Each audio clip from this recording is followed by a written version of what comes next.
Monsieur le Premier ministre, il n'est pas de visite qui parle plus au cœur des Parisiennes et des Parisiens que celle qu'accomplit aujourd'hui le Premier ministre du Québec. Le passé commun qui unit les deux rameaux français ayant fait souche dans le monde reste trop présent dans la mémoire de notre peuple, qui est aussi le vôtre, pour que nous puissions cacher notre émotion.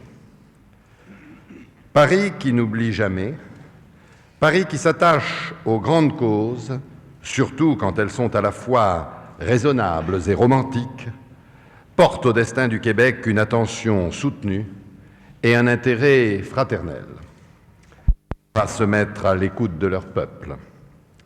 En France, depuis 10 ans, ce n'est pas à la naissance d'un sentiment pro-québécois que nous assistons.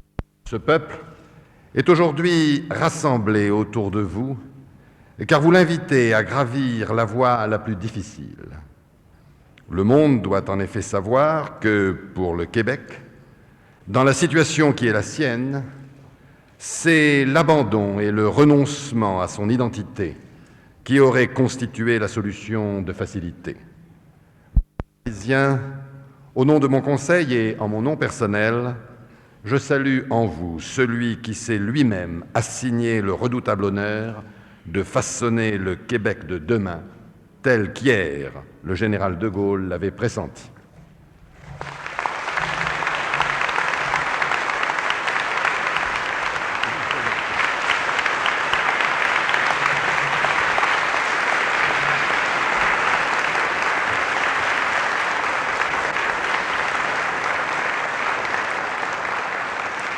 Monsieur le Premier ministre, vous me permettez de la ville de Paris.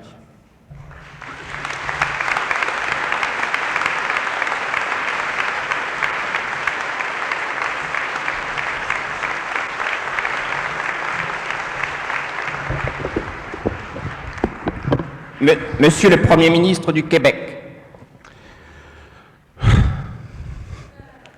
Monsieur le maire, Mesdames, Messieurs du Conseil municipal de Paris, il y a une expression que j'ai entendue très souvent. J'ai jamais eu l'impression qu'on pouvait l'avoir illustrée d'une façon aussi impressionnante, je dirais même un peu écrasante. C'était cette expression qui est « tout Paris ».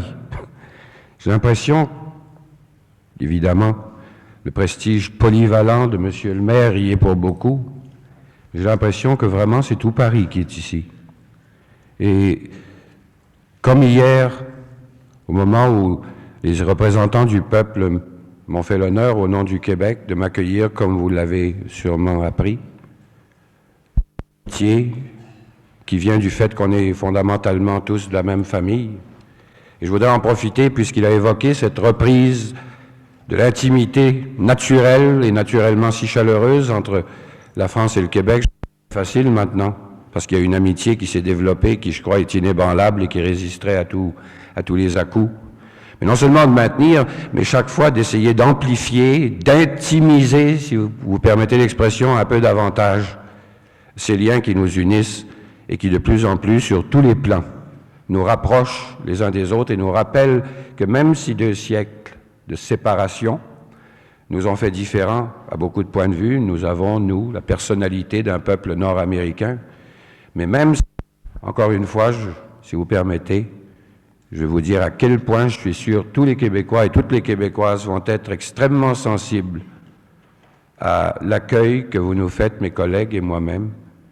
Et je vous prie de croire que, en particulier Montréal, qui, comme Paris, vous savez, la grande ville est toujours exposée à avoir un maire de dimension impressionnante.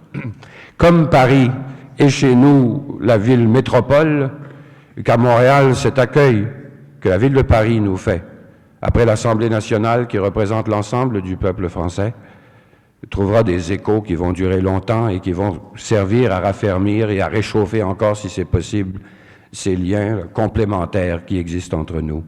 Je vous remercie encore une fois, très vivement, du fond du cœur. Merci.